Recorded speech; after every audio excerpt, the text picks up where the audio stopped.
आज हम कक्षा 10 के भौतिक विज्ञान देखेंगे। पहला क्वेश्चन है कि दाढ़ी बनाने में कौन सा दर्पण प्रयुक्त होता है? अवतल दर्पण। प्रकाश के परावर्तन के कितने नियम हैं? 2। निर्वात में प्रकाश की चाल क्या होती है? 3 × 10⁸ किस दर्पण में बड़ा प्रतिबिंब बनता है? अवतल दर्पण। दंत विज्ञान किस दर्पण का उपयोग मरीजों के दांत का बड़ा प्रतिबिंब देखने के लिए करता है? अवतल दर्पण।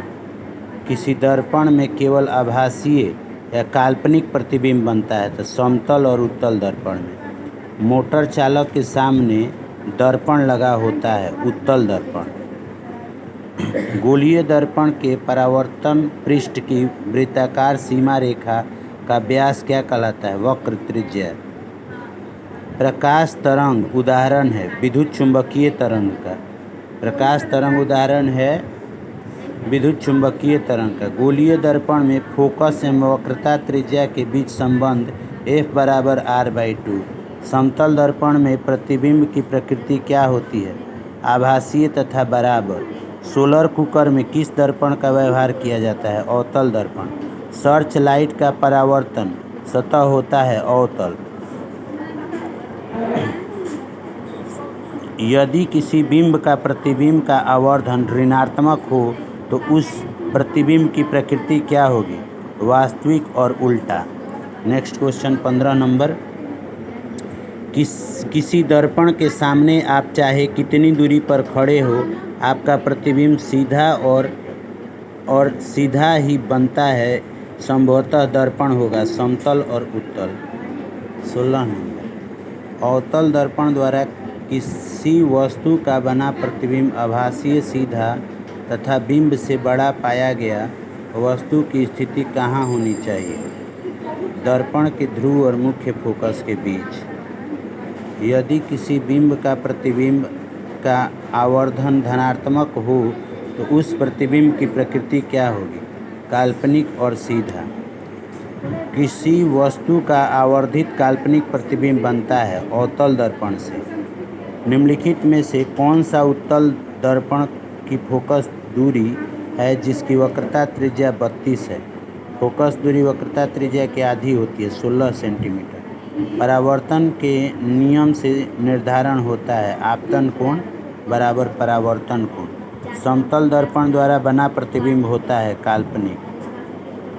संयुग्मी फोकस केवल संभव है अवतल दर्पण में। संयुग्मी फोकस केवल संभव है अवतल दर्पण में। उत्तल दर्पण में प्रतिबिंब सदैव बनता है ध्रुव और फोकस के बीच। किसी दर्पण का मध्य बिंदु कहलाता है ध्रुव। समतल दर्पण की वक्रता त्रिज्या है R/2F। हजामत बनाने के लिए व्यवहार किया जाता है अवतल दर्पण का। Next question. समतल दर्पण का रैखीय आवर्धन होता है m=1।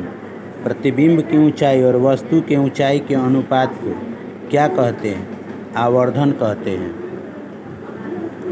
गाड़ी के अग्रद्वीपों पर किस दर्पण का उपयोग होता है? तो अवतल दर्पण का। दर्पणों के प्रयोग में सभी दूरियां मापी जाती हैं दर्पण के ध्रुव से। गोलीय दर्पण जिसका दृश्य क्षेत्र बहुत विस्तृत होता है वह है उत्तल। गोलीय दर्पण के लिए u, v और f के बीच संबंध F=uv/u+v। जब कोई वस्तु किसी अवतल दर्पण के फोकस पर स्थित हो तो उसका प्रतिबिंब बनेगा अनंत पर। दर्पण में u, v और r के बीच संबंध R=2(u+v/uv)।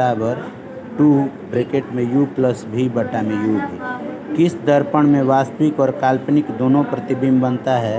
अवतल दर्पण में। प्रकाश की किरण गमन करती है सीधी रेखा में।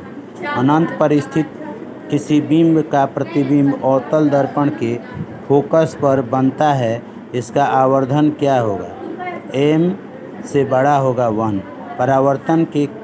परावर्तन के नियम सत्य है सभी परावर्तनों सतहों के लिए।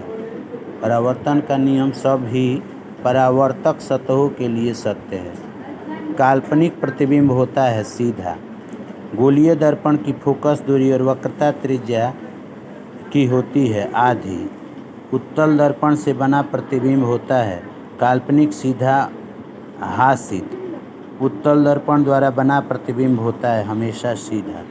दर्पण सूत्र होता है 1/v + 1/u = 1/f। निम्नलिखित में से किस दर्पण की फोकस दूरी धनात्मक होती है? उत्तल दर्पण की। आवर्धन का SI मात्रक क्या है? मात्रक विहीन। दो समानांतर समतल दर्पणों के बीच रखी वस्तु का मूलतः कितने प्रतिबिंब बन सकते हैं? दो समानांतर समतल दर्पण के बीच अनंत प्रतिबिंब। नई कार्तीय चिन्ह परिपाटी के अनुसार दर्पण के सामने रखे गए बिंब की दूरी ली जाती है ऋणात्मक। किसी समतल दर्पण में फोकस दूरी का मान होता है अनंत। चलिए पहला लेसन इतना ही। Thank you.